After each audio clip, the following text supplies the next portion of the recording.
I 35F am not meeting my brother's 31M expectation as an aunt. I 35F have a younger brother, 31M. My brother has a son while I am happily childfree. I do, however, make an effort to connect to my nephew, 3M, which is hard for me because I admittedly often find myself being awkward and not knowing what to do or what to say when being around small children. This has been communicated repeatedly. My brother has repeatedly criticized me for not being good enough. Recently he has started to give me regular performance reviews, all of which I have failed, because he says I am doing it wrong. I asked for advice on how to do better. He says he can't tell me how to properly love a toddler, but the way I am doing it is apparently degrading, disrespectful and borderline abuse.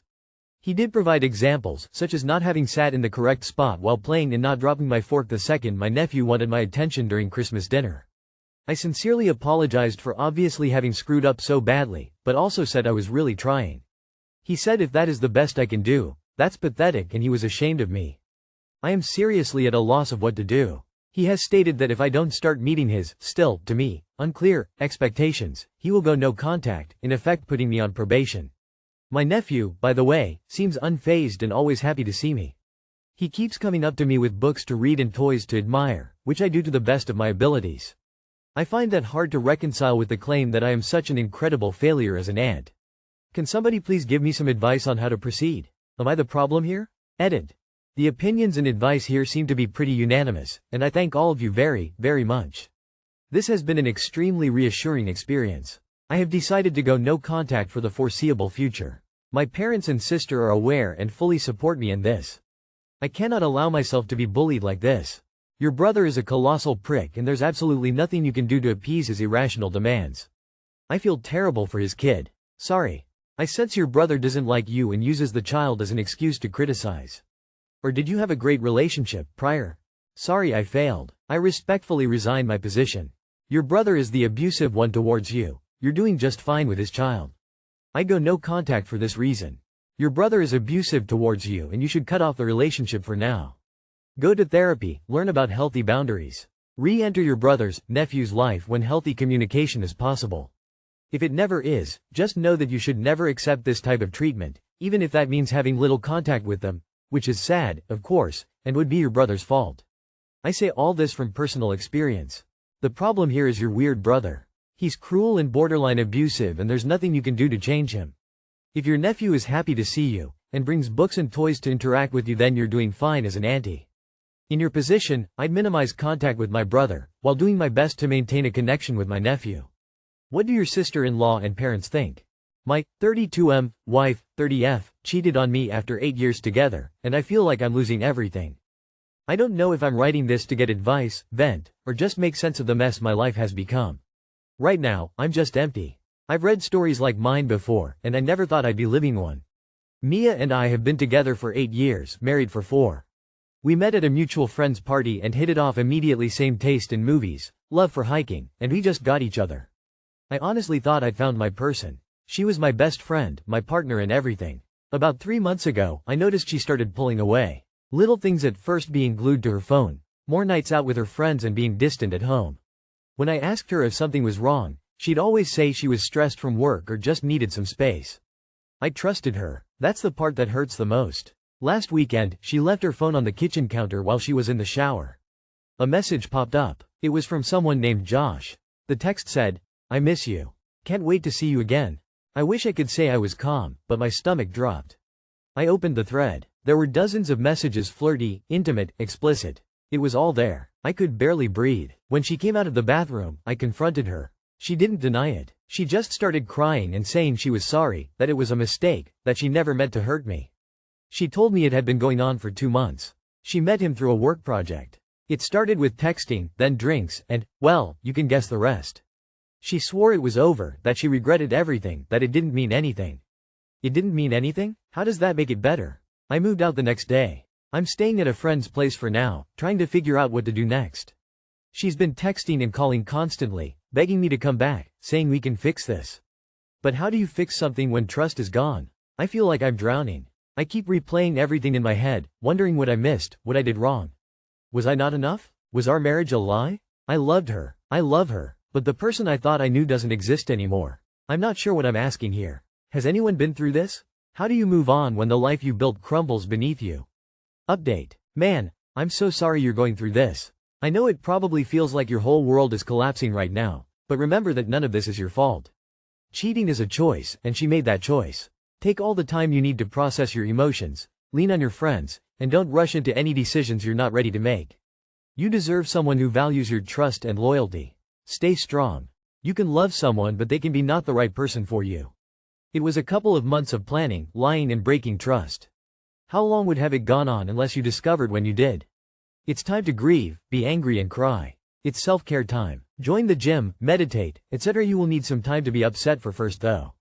Then self-care. Booze is not your friend at this stage either. If you do get back together, know only 20% of couples survive this. The reality is she got caught and lied to you. She was in an active affair that would have likely ended in her moving out suddenly one day and dropping a bigger bomb on you. She must be thrown to the curb. Try R, infidelity, and R, surviving infidelity. Go home, kick her to the couch. Protect your finances, get a lawyer. There are good legal reasons not to abandon your home. You did not lose anything. She took it away or destroyed it. Tell her parents and friends, control the narrative.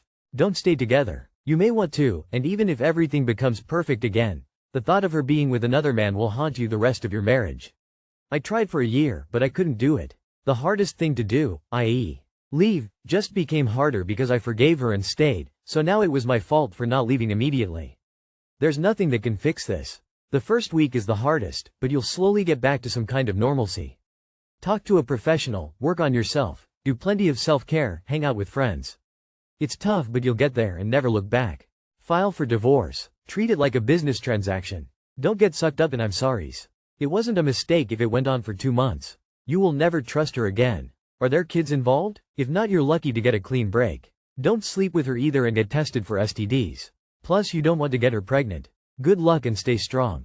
Mike, 28F, boyfriend, 32M, threw a bowl across the room after one spilled soup. My boyfriend is sick and I feel really bad because he's miserable and I got him sick. The thing is, he has always had issues with his anger and other situations that stressed him out, not me directly usually. Tonight felt scary though. He already had dinner, but I made myself miso soup and I didn't like it, so I asked if he wanted it and I gave him a sip from my spoon and it was warm but not hot in the slightest. He said he didn't want more and I'm weak from health issues I have, so I've become more clumsy recently, never with food until today, and I spilled the soup on the couch. It was literally less than 1/3 a cup of soup, so not much at all. We also had a couch cover that's machine washable on the couch. His instinct was to grab the bowl from beside me on the couch. We were both sitting on the couch and the bowl was between us. After grabbing it, he launched it past me across the room and it broke into a ton of pieces that flew so far they were in all parts of the apartment and some pieces were by my feet. Our dog who was beside me was shaky too. He apologized after calmly and said he shouldn't have done that and it wasn't anger towards me, just towards the situation. He swept up all the glass and I'm pretty sure I got a tiny piece somewhere in my thumb because it feels like a tiny shard is in it but can't get it out or see it. IDK. He apologized multiple times and went to bed. I think he wanted me to console him, but I just said, let's just sleep it off. Clearly you're feeling irritated today. I don't say, it's okay, or, it's fine, and I told him I'm disappointed in him. He asked if it scared me when he threw the bowl and when asked if he wanted it to scare me and he said no but then proceeded to say I looked scared. IDK. Why? That was the focus of his wrongdoing. What can be done to navigate this problem he has? He wanted you to console him? Because he had a temper tantrum over an accident, one so bad he frightened both you and your poor dog. You break up with him, that's the best way to navigate that problem. This is the first step. If you accept this, next time he'll throw something right at you. You dump his ass. This is classic abusive behavior. First you accept his outburst, then he starts hitting you and your dog.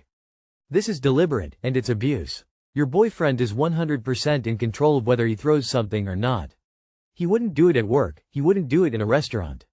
He does it at home, with you, to intimidate. He has given himself permission to act out his anger in front of you to get a reaction.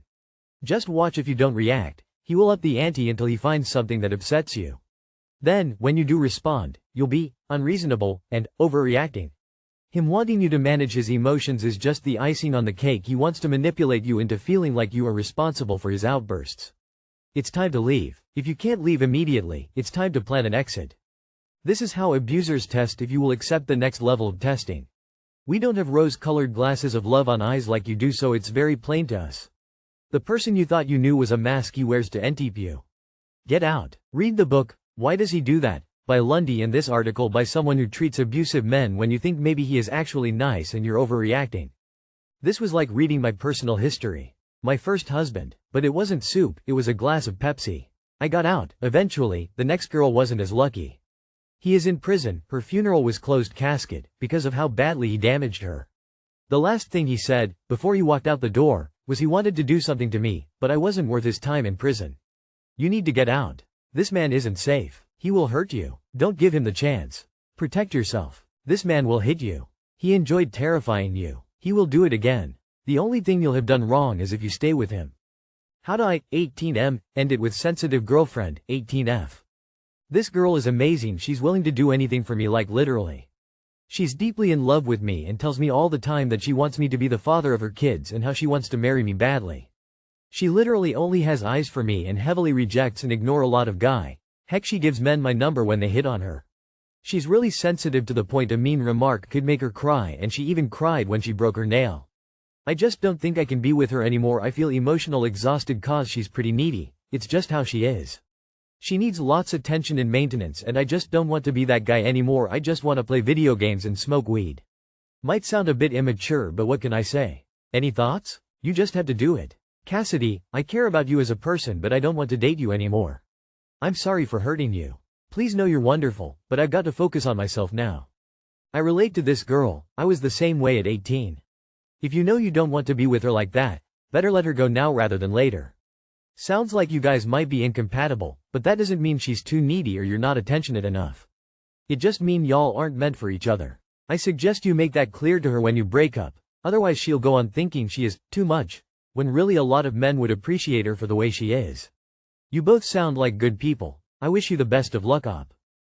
Everyone has different wants and needs. You two just aren't compatible. Assuming you're not too deep into the relationship and aren't living together or anything, just tell her you two just don't want the same things right now. You're both young, she will find someone and you'll figure out what you want in life. Bro is going to give up a loving girlfriend to smoke and play games loudly crying folded hands. Real question, but why is she even in love with you? Tell her she's lovely, but you miss single life. There are no magical words to make her feel better. Woman shrugging, medium dark skin tone, just get it done and get to living life. Well, you could either end up regretting this for the rest of your life, or it could be no big deal. But the options are quite literally that intense. Some people live an entire lifetime never being that lucky. Weed and video games are fun, but they fuck up entire lives by trickle-feeding dopamine we didn't earn. I started games and weed at 15, and it took me more than 15 years and several relationships to be able to quit it and drinking for any small length of time.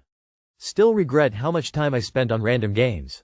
2,000 hours of COD is 50K worth of work, or enough time to get a diploma or apprenticeship going. There's always gonna be another video game. Or more weed. But is there going to be another amazing, sweet and patient girl in your life? Roll the dice, gamer.